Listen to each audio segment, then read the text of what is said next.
Fantastic. And I got to minimize the chat window. So this morning we have Quinn Dickinson talking to us from the Department of Revenue about utility taxes. And I think this is both that utilities can charge locally and that they pay to the state. And Quinn is the education coordinator with the Department of Revenue. And I think I will let her take it from here. Okay, so thank you very much, Dave and Kathy. I am pleased to be joining you today. And if I can just find my notes screen, we will be in business. All right. So let's go ahead and before we get started, I do want to introduce myself. My name is Quinn Dickinson, and I have worked for the Department of Revenue for 20 years. The first 15 years I worked as an auditor, and during that time I audited businesses of all sizes and in a variety of industries, including some folks involved in utilities. So I have seen that side of things. I then worked on our systems replacement project for a couple of years where I learned so much more about what the rest of the agency does. And now I am the agency's education coordinator, and part of my role is to speak with groups and at conferences to demystify taxes and the Department of Revenue in general. So today we will discuss water utilities and how their activities are taxable. Then I will explain how sewer utilities are taxable. And after that, we will review use tax and how it applies to both types of utilities. And then we'll talk about some resources available to you at the end of the presentation. My goal for this presentation is to provide you with the most current information available to help you avoid reporting errors. I will also, like I said, point you to resources available on our website. I am happy to answer your questions as we move through the presentation. Kathy will be monitoring the chat feature, and we will just answer questions as we go along. We don't have to wait for the end, though there will be time at the end to address any questions that come up then. If there are questions I'm not certain of the answer for, we will get you an answer, maybe not today, but I'll connect with Kathy to compile those questions we maybe don't have answers for and get responses to you shortly. All right, before we dig in to talk about how taxes apply to water and sewer utilities specifically, I need to hide this. I'm so sorry. Okay. I want to talk about the three main tax types in general. I'm going to discuss these tax types broadly here, and we'll talk more specifically about each of them later in the presentation. Some utility income is subject to public utility tax, and some income is subject to business and occupation tax, but the same income is never taxable under both types of tax. Please note, for the remainder of the presentation, I will refer to business and occupation tax as B&O tax. For both types of tax, tax is due on your gross income, less some available discussions that we will talk about. Public utility tax is a tax on public service businesses. There are several public utility tax classifications, each with a different tax rate. The classification you report under is based on the public service that you provide. Today, we will be discussing water distribution, public utility tax, and sewerage collection, public utility tax. B&O tax is a tax on the act of engaging in business. There are more than 50 B&O tax classifications with varying tax rates. Not all 50 have a different tax rate. Some of them have the same tax rate. The classification you report under is based on the business activity you perform. Today we'll talk about wholesaling B&O tax, retailing B&O tax, and service and other activities B&O tax. A public utility tax is due on income from public services only once. If two entities provide a public service jointly, they each pay tax on only their portion of the gross receipts from providing the public service business. So, for example, let's say that City G pays PUDL to distribute water to some of City G's residents. City G collects all of the income for water service for all of its residents and reports that amount on the excise tax return. City G can then take a deduction for the amount they pay to PUDL so that they pay tax only on their portion of the income from providing water to their residents. PUDL will then report the amount that they receive from City G on their excise tax return. The total income from providing water service to City G's residents is taxed only one time. On the other hand, B&O tax is a pyramiding tax, meaning that every transaction is subject to tax. One item can be subject to tax multiple times at each stage in the process, from manufacturing to the sale to the end consumer. Let's look at a 2x4 piece of wood as an example. When the tree is cut down, extracting B&O tax is due on the value of the tree. When the tree is manufactured into lumber, then manufacturing B&O tax is due on the value of that lumber. When the 2x4 is sold to the lumber yard, wholesaling B&O tax is due on the sales price of the 2x4. And when the 2x4 is sold to the customer by the lumber yard, retailing B&O tax is due on the sales price to the customer. This same piece of wood has been subject to B&O tax 4 times. Last but not least, we will also discuss retail sales tax and use tax. Retail sales tax is due on most retail sales and must be collected by the seller and submitted with the excise tax return. Whenever you purchase items to use rather than resell, then you must pay retail sales tax to your vendor or use tax with your excise tax return. There are some exceptions, and we'll talk about a few of those exceptions later in the presentation. Throughout this presentation, I will refer to some records or documents you will need to keep in the event that you are ever audited by the Department of Revenue. You are expected to keep copies of your business records for 5 years. The records you need to keep include anything you use to file your excise tax returns, especially your income records, documentation required for deductions, and purchase invoices.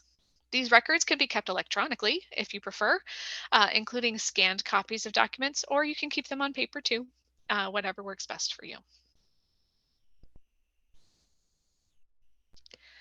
Your gross income from providing water distribution to your customers is subject to public utility tax under the water distribution classification. Oops, sorry, I just clicked off my notes. There they are. Okay. Your gross income includes the amount you collect from your customers for providing water distribution and the municipal utility tax you charge to your customers. Charges to existing customers at their current location for service connections, line extensions, and similar services are also subject to water distribution public utility tax. For example, Wally Watterson lives on A Street and has been receiving water at his home for 5 years. He builds a rental home on his property and pays for the water line to be extended to the rental home. Since he is an existing customer at this address, the charges for extending the water line are subject to water distribution public utility tax. As you can see on this slide, there are several deductions available for water distribution public utility tax. I will briefly describe each one and the documentation needed to verify the deduction in the event of an audit. The gross income earned from the distribution of water used for irrigation purposes is deductible. You will need to keep records to show that the water was used for irrigation purposes. Services jointly provided, as I mentioned earlier, the public utility tax is not a pyramiding tax. So with public utility tax, the service is taxed only one time. If you pay another utility to provide a portion of the water distribution service, then you may deduct the amount you pay to the other utility. For this deduction, you will need to keep documentation of the amount you paid to the other utility. Remember our example from earlier, City G pays PUDL to supply water to some of City G's residents. City G can deduct the amount they paid to PUDL. If you offer cash discounts to your customers, you may deduct those discounts if you have already reported the gross income on your excise tax return. You will need to keep documentation to show that you reported the gross income and the amount of the discount allowed to your customer.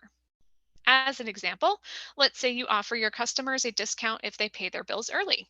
If you report the gross income in January and the customer claims the discount in February, then you can claim a deduction on your February return. If you ever have customers who do not pay their water bills in full, you may deduct the credit losses when you write off those bad debts that were previously reported.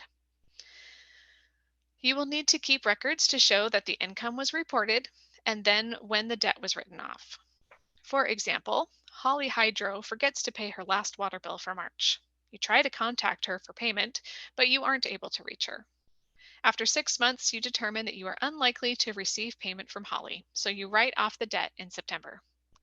On your September return, you can deduct the amount that Holly owes since you reported the income in March and wrote off the debt in September. On the previous slide, I mentioned that municipal utility taxes are considered part of your gross income and are subject to public utility tax. There is a deduction available for utility local improvement district and local improvement district assessments to the extent that those assessments are included in the gross income reported on the excise tax returns. Also, municipal utility tax may be deducted if the legislature grants specific authority to the municipality to impose a utility tax on the consumer, and there is a specific specific municipal code that imposes the utility tax on the customer. For this deduction, you will need to keep records of any taxes eligible for deduction that are included in the gross income reported on the excise tax return. Last but Quinn, not least, yes. so Hello. I think you covered this, but just to clarify, so if there is a water district that is providing, Mhm. or water and sewer, and they're providing service in an area that's also part of a municipal city jurisdiction, so they charge Mhm. their water fees, that's Mhm. gross revenue. The water sewer district would pay tax to the state on that revenue, and then the Right. city charges a utility tax on the utility provision, but that is gross income, but that's not gross income to the water and sewer district. That's gross income to the city, and they would be paying the tax on that. Is that, did I get that right? Yes, it's whoever collects the, well, Or maybe hold the on. district I'm trying to, collected it, but then they take a deduction because they don't actually, they pay that onto the it, city. right. Yeah, it would be, yeah, I think that's correct. That this, it would be the city because they're the ones that actually get the Get that income. tax. Right. Yeah. I think, yes, I believe that would be true. Okay. Yes. Thank you. Okay. All right. Where were we? Oh, sales of commodities. If you sell water to another water utility who will distribute it to their customers in Washington, then you may deduct the sale under the water distribution public utility tax. You will need to keep records of your sales of water to water utilities that distribute the water to Washington customers. To illustrate, excuse me, let's say that you have more water than your residents need. So you decide to sell some of that water to Water District K, and all of Water District K's customers are in Washington. You can deduct the amount of the sale of water to Water District K.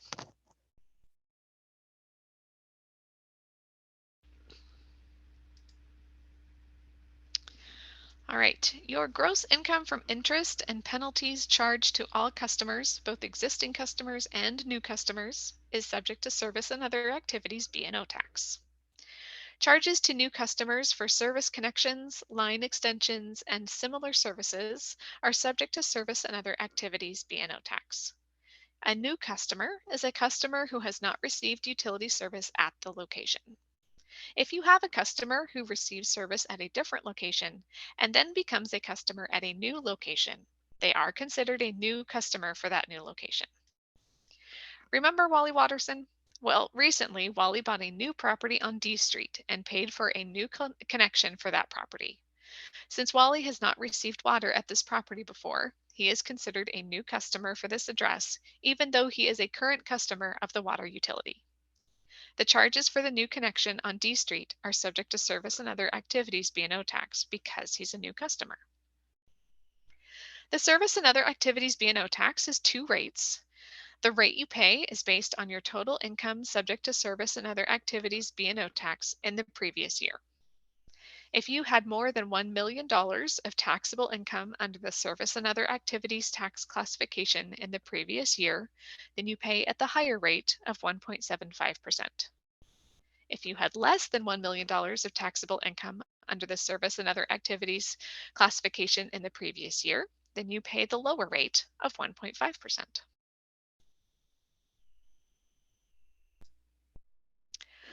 When you sell or repair tangible personal property for your customers, you are making a retail sale. Retail sales are subject to retailing B&O tax, and you need to collect and submit retail sales tax unless an exemption applies. The sales tax rate you collect is determined by the location of the sale. And the location of the sale is where your customer receives the goods or services that you sell to them. You can find the correct sales tax rate by using the tax rate lookup tool on our website. The tool will return the appropriate sales tax rate for the address you enter. You can also zoom in on a map or enter latitude and longitude coordinates. For example, if you sell a water heater to Wally Watterson for his new property on D Street, then you would collect retail sales tax from Wally. You would report the sale under both the retailing B&O tax classification and the retail sales tax classification on your excise tax return. Since you probably delivered the water heater to Wally's home, you would collect sales tax at the rate for Wally's address on D Street. And I would also like to point out too that we also have a mobile app available for sales tax rates that's quite handy. It is free to download, it is free of advertisements, and can be used wherever the phone is, so, or the mobile device. Could be like a, what do I think, a tablet. It doesn't have to be a phone. So, all right, I think we have one more slide on water utilities. There are some receipts that you do not need to report at all. Amounts you receive from insurance companies as payment for losses are not taxable. However, amounts received to settle contract payment disagreements usually are taxable in the same way as the income they replace would have been taxable. For instance, if you receive payment from an insurance company to cover income for line extensions for new customers, then that payment is subject to service and other activities B&O tax. But payments you receive for damages to your plant or equipment are exempt from tax. If your work truck, for example, was damaged in an auto accident, any payment you receive from the insurance company to pay for those damages would be exempt from tax. Compensation you receive from the exercise of eminent domain or governmental action are also exempt from tax. For example, if you receive payment from the county for taking over part of your property to put in a road, then that payment is exempt from tax. So before we switch over to sewerage collection discussion, I wanted to check in. Do we have any questions?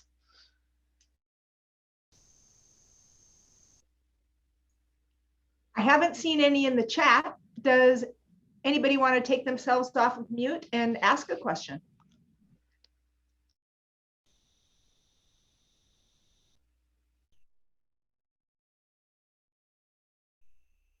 Okay, proceed to sewer then, I guess. Okay, let's move on to sewerage. All right, so we finished our discussion of clean water, so now we will focus our attention to water that starts dirty but ends up clean. So our next topic is sewage collection and treatment.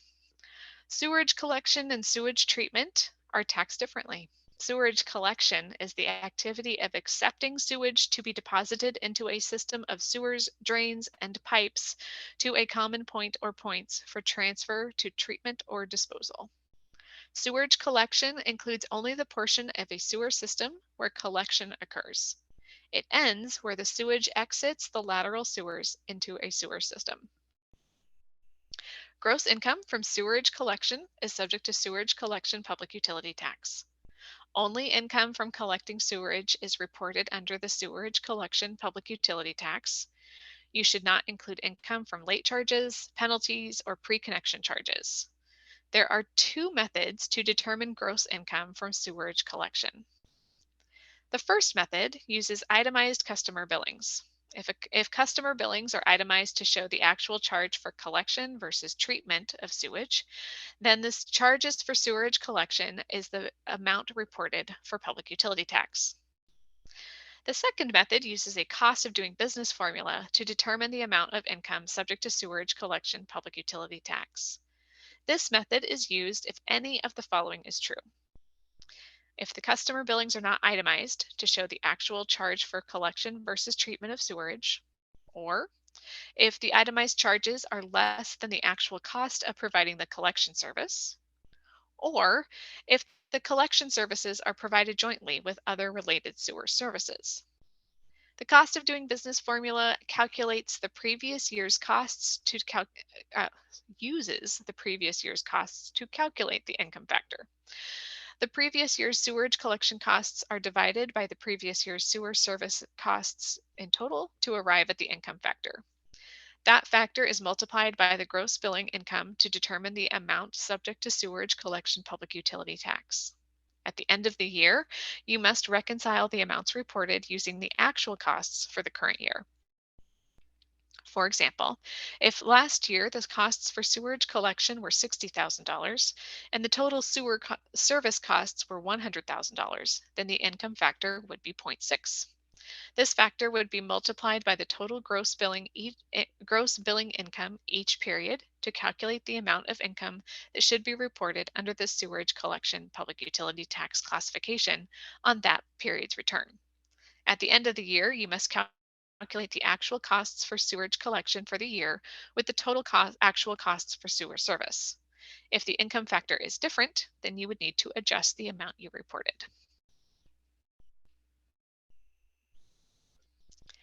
As I mentioned previously, the public utility tax is a non-pyramiding tax, meaning that charges for services are taxed only once, rather than at each transaction. If you pay another utility for treatment or disposal of sewage, you may deduct those amounts if the charges for treatment or disposal are included in the gross amounts reported. As an example, let's say that City B charges their residents for sewer service in one lump sum. City B only provides sewage collection service and pays City X for treatment and disposal of the sewage they collect. In this case, City B would report the entire amount they collect under the sewerage collection public utility tax classification and claim a deduction for the amounts they pay to City X for treatment and disposal. Receipts from assessments for local improvement districts and utility local improvement districts are not considered taxable income. If these amounts are included in the amounts reported under the sewerage collection public utility tax classification, you should claim a deduction so that you do not pay tax on them unnecessarily. The costs related to these assessments should be removed from the cost of doing business formula.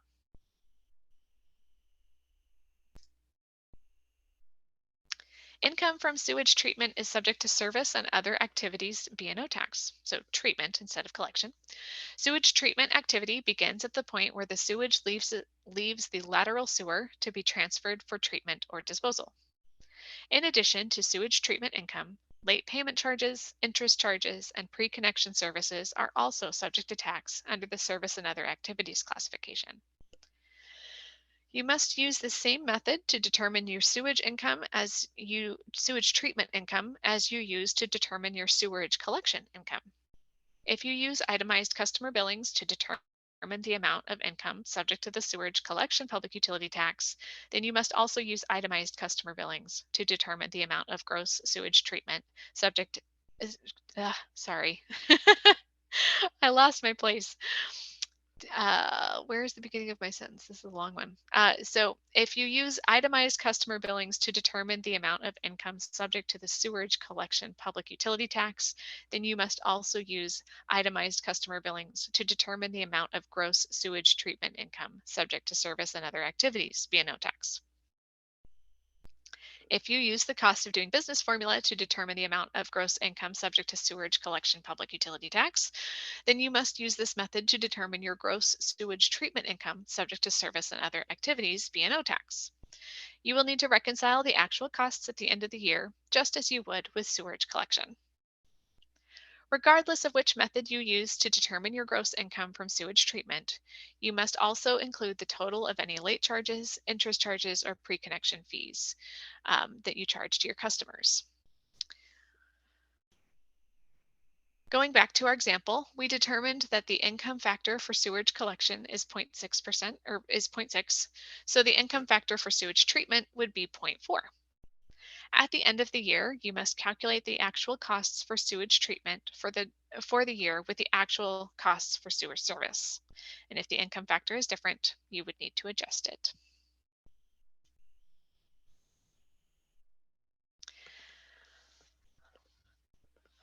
I have mentioned before that B&O tax is a pyramiding tax, meaning that the same product or service is subject to tax at every transaction. However, sewage treatment is the one exception. If you pay another municipal corporation or governmental agency for sewage transfer or treatment services, then you may deduct those costs from the gross income reported under the service and other activities B&O tax classification. However, amounts received from the state of Washington or a department of the state are not deductible. As an example, County Q is large geographically. In one area of the county, they pay City H to treat and dispose of sewage for their nearby County Q customers. County Q reports their gross income from sewage treatment under the service and other activities B&O tax classification and claims a deduction for the amount they pay to City H for treatment and disposal. Also, just like water distribution and sewage collection, receipts from assessments for local improvement districts and utility local improvement districts are not considered taxable income. If these amounts are included in the amounts reported under the service and other activities B&O tax classification, you should claim a deduction so that you do not pay tax on them unnecessarily. The costs related to these assessments should be removed from the cost of doing business formula, just like they were for sewage collection. If you sell the sludge that remains after sewage treatment, then you are considered a manufacturer of sludge. The gross income from sales of sludge is taxable under the manufacturing B&O tax classification. As I mentioned before, the B&O tax is a pyramiding tax, and so a product is taxed at every transaction. Both the production and the sale of sludge are subject to tax. When you sell the sludge, you report it either under the wholesaling B&O tax classification or the retailing B&O tax classification, depending on the nature of the sale. Wholesaling B&O tax is due when you sell it to a buyer who plans to resell the sludge. They will provide you with a reseller permit, which you must keep for 5 years to document the wholesale nature of the sale. If the buyer does not provide you with a reseller permit, then the sale is considered a retail sale subject to retailing B&O tax. You will report the sale under both the manufacturing tax classification and the selling tax classification, so either wholesaling or retailing. But there is a multiple activities tax credit available so that you pay tax only once on the sale of sludge you manufacture and sell in Washington. Retail sales tax must be collected from the buyer on all retail sales unless the customer provides you with an exemption certificate. Just like the reseller permit, you must keep copies of all exemption certificates provided by your customers for 5 years. In the event of an audit, if you do not have documentation for tax-exempt sales, they may be reclassified to retail sales and sales tax would be due. The retail sales tax rate you charge your customers is based on the location where they take delivery of the sludge. It may be the location of your treatment plant, or it may be their location if you deliver it. You can find the appropriate tax rate on our website with our tax rate lookup tool. Speaking of sales tax, there is a sales tax exemption available for manufacturers for purchases of manufacturing equipment that meets certain criteria. Equipment you purchase for the purpose of manufacturing sludge may qualify for exemption. To qualify, the equipment must have a useful life of more than 1 year, it must interact with the sludge, and it must be used primarily for manufacturing. You can find more information about this exemption on our website. we do have a guide for manufacturing that goes into this exemption in detail. All right, so this concludes our discussion of sewerage collection and treatment. So just wanted to check in and see if we had any questions in the chat. I don't see any questions in the chat, but would anybody like to take themselves off of mute and ask a question?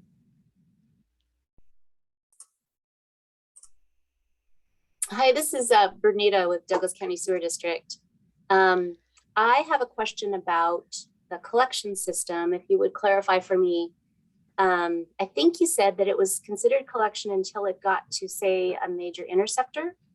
And then, of course, that interceptor would convey to the treatment plant. Where exactly does the collection system end and meet the treatment system? Okay. I have to visualize the diagram.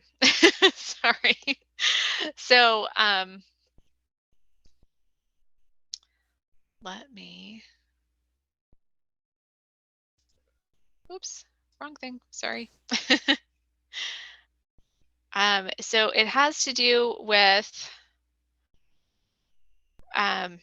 when it leaves the lateral sewers. So I'm trying to think of the best way to explain it.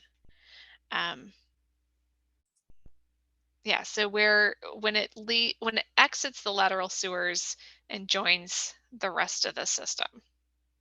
Does that make sense?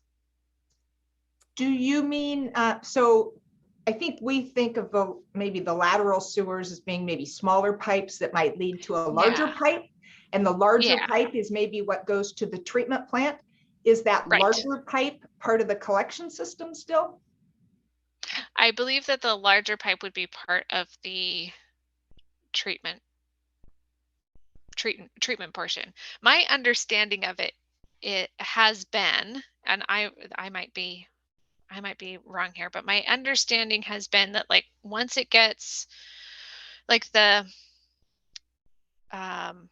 collection from the home or business out to the street is the lateral sewer, and then the big pipes that run under the roadway or whatever that take it to the system, that would be part of the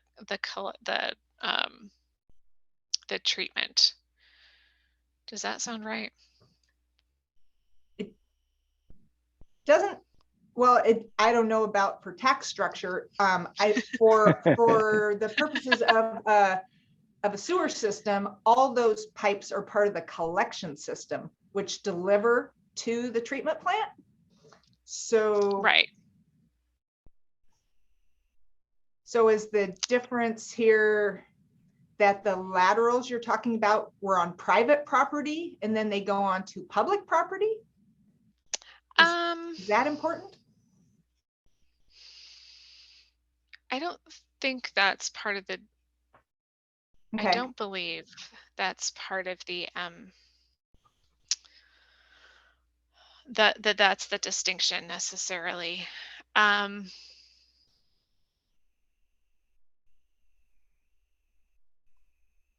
yeah, that they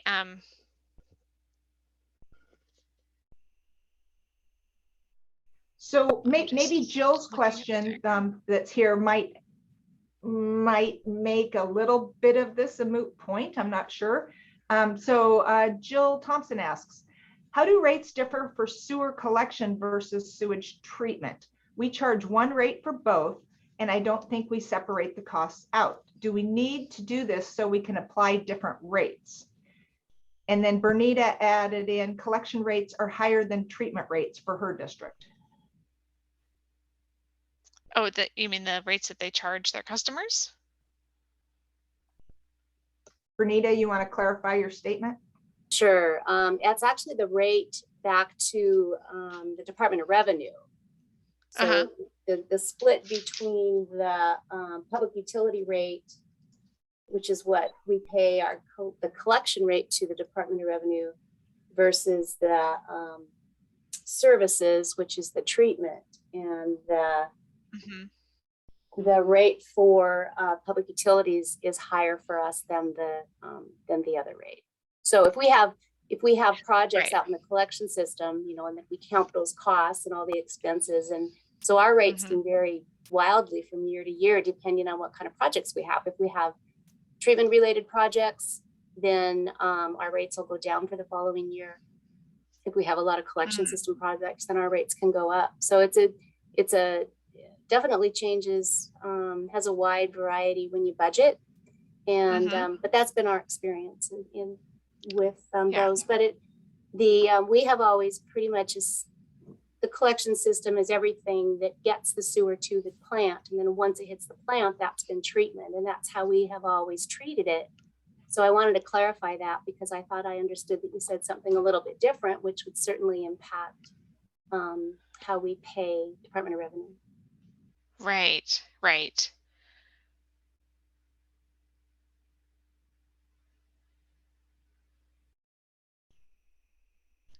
Yeah, so our rule, our tax rule about sewage collection says specifically that collection ends when the sewage exits the lateral sewers.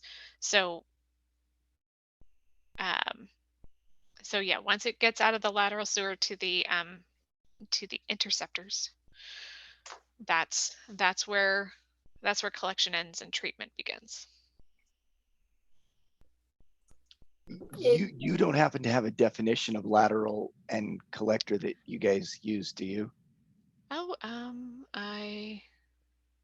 In some ways, it's almost like, I have the rule. what's the difference between a road and a street? Kind and of. like there is a difference, but it's like, is this thing here a road or is it a street? Right. What's it's the difference? Yes. And the key thing, I think, is that the treatment doesn't occur in the interceptors. The treatment begins once it gets to the treatment plant. Right. But yeah. So the rule specifies that a lateral sewer is runs laterally down a street, alley, or easement that collects sewage directly from abutting properties and delivers it to the intercepting sewer. An intercepting sewer is a main sewer that receives the flow from the laterals and delivers it to either another main sewer or another point for treatment. So, so yeah, I guess the laterals are running down the street. So an interceptor doesn't have any service connections into it. Right. That's. So there are utilities that may not, I mean, there may be a couple of feet of interceptor. I mean, you know, because they're such a small, they don't have a big transmission line. Right.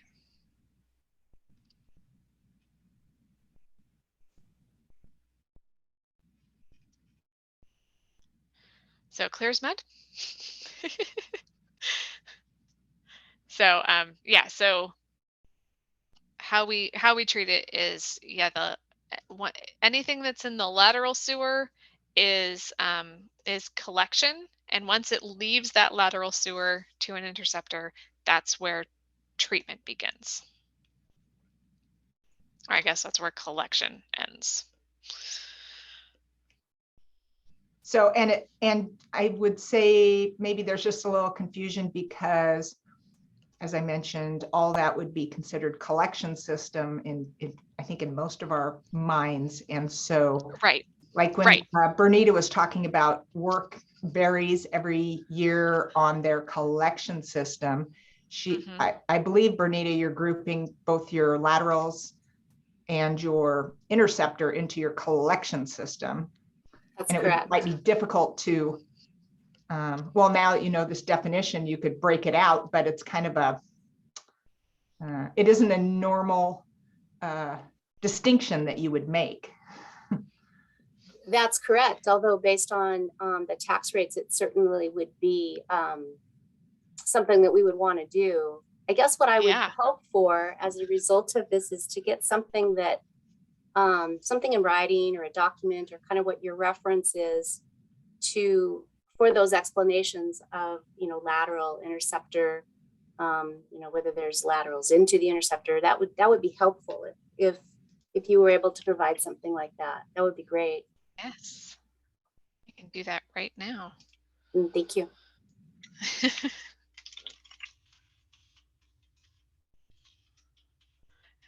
And I'm sorry, I can't type and talk at the same time.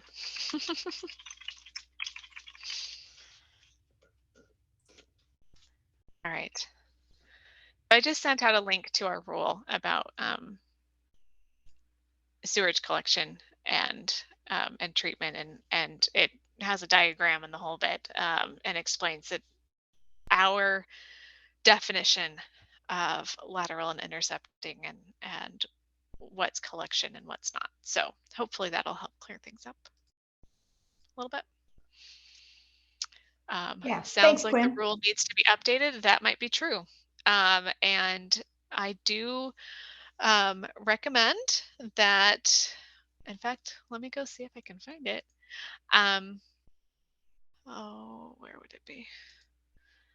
I don't know for sure where that rule is on their agenda for updating. But we do have, I don't see it on the list, and it looks like they're in numerical order. So I do suggest that you, if that is something that you would like to be involved in, when they do update rules, they open it up for public comment, and definitely you folks would be able to provide some great insight to our folks that update rules. And so I can also, you can sign up to get email or text notifications for rulemaking updates. And so you could, if that is something you're interested in participating with, then if you signed up for that, then you would be informed when they add this rule to their agenda. I'll just go ahead and put that in the chat too real fast. That's a link to the rulemaking agenda page, and on there is a link to sign up for email and text notifications, so that if you want to be part of that process, then you would get an alert to let you know that it's up on the agenda, and you can attend or either submit comments or attend the public hearings to discuss it. So very good. Okay, thanks for that. I don't see any other questions if you want to continue. Okay, we will do that. Let me find my notes. There we go. Okay. All right, we are on the home stretch, folks. So I did want to talk about use tax real fast. Use tax is the companion to retail sales tax. So use tax is due when retail sales tax should have been paid but was not paid.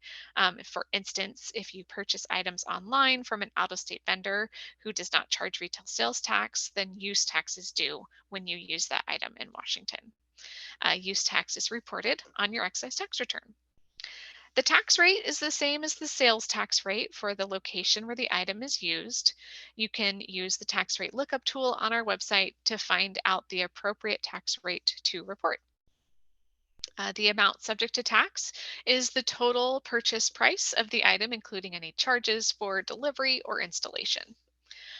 So some examples of items you might need to report use tax on would include items purchased online, like I said before, items purchased outside Washington, such as in Oregon or Montana and brought back to Washington, and digital goods and services. You must pay either retail sales tax or use tax on all assets not used in manufacturing and consumable supplies such as office supplies. I do want to point out it is one or the other. You either pay sales tax to your vendor or you report use tax on your excise tax return, but you do not need to pay both. Please don't pay both. You don't owe that tax twice. So, and yeah, use tax is if the vendor doesn't charge you sales tax. Not all purchases are subject to sales tax, though.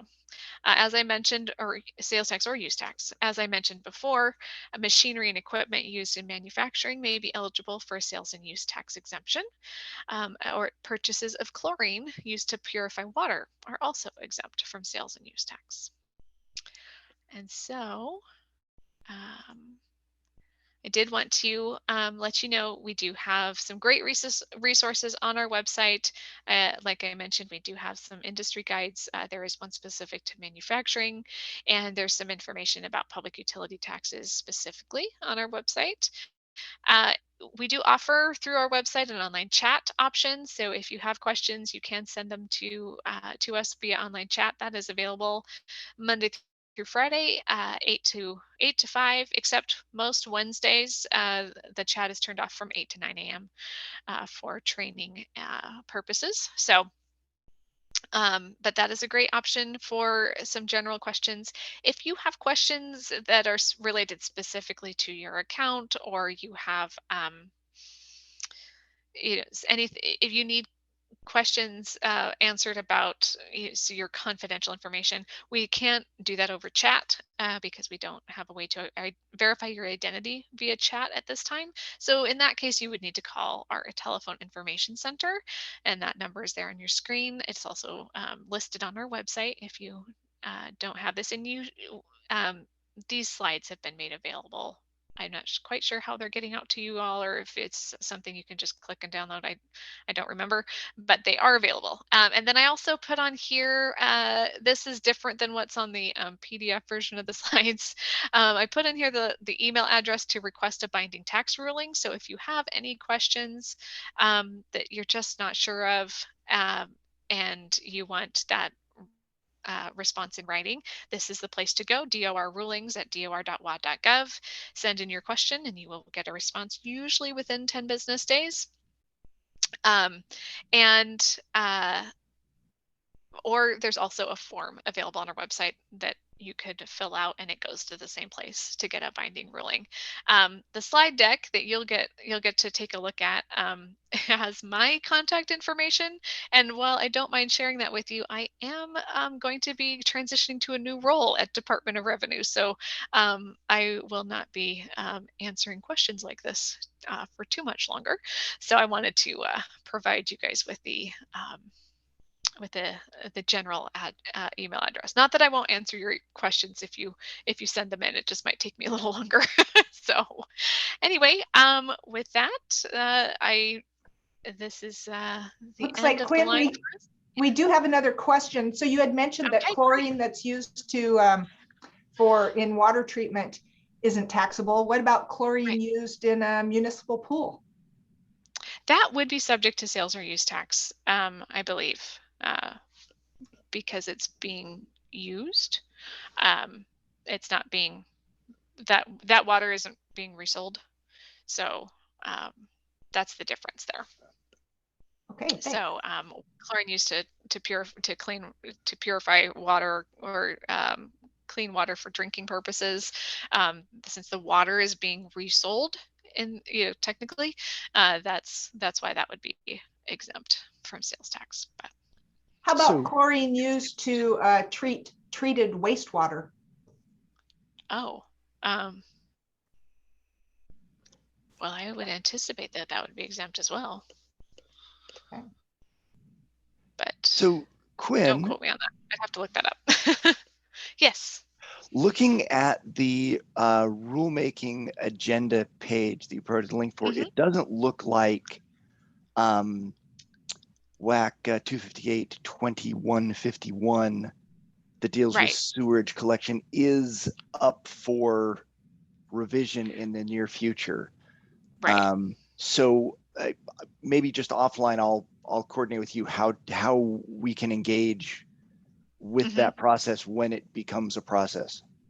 Right. Yes. Yeah, actually, that's a good.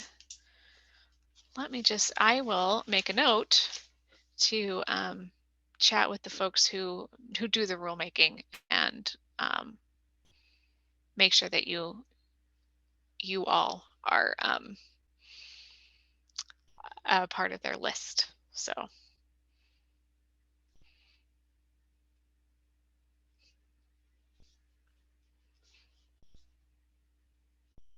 While Quinn is writing that down, would anybody else like to take themselves off of mute and ask a question? She covered a lot of information. I did. Oh, I want to, while you're thinking of your questions, I do want to encourage you to double check your purchases for sales and use tax. I would say that is probably a pretty common error we find in audits, that sales tax is being missed, especially lately with digital products like software accessed remotely, or other digital services available, where those vendors maybe just aren't registered, and so with us, and so they don't collect tax for us, and so you would then be responsible for use tax.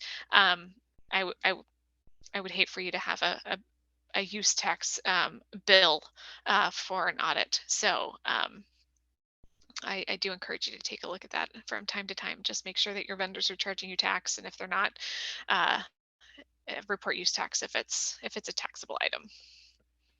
Quinn, what's the most common mistake you see being made with utility taxes? I would say it's use tax for sure. And then other than that, it's calculation errors. So where maybe there's just a miscalculation in the income factor for collection versus treatment, or maybe relying on an old factor and just forgetting to update it when things change from year to year. It usually is just it's math, unfortunately, which is always just kind of a bummer especially for me, from my perspective as an auditor. It's like, oh, it's like in school where they say, they always tell you to show your work, and it's like, you did it right. Like the process is there, we just had the wrong number plugged in here, and so now it changes things. So that's no fun. But okay, well, here's everybody's last chance to ask questions. Anything else before I stop recording? This might be outside your scope, but the other half, in my mind.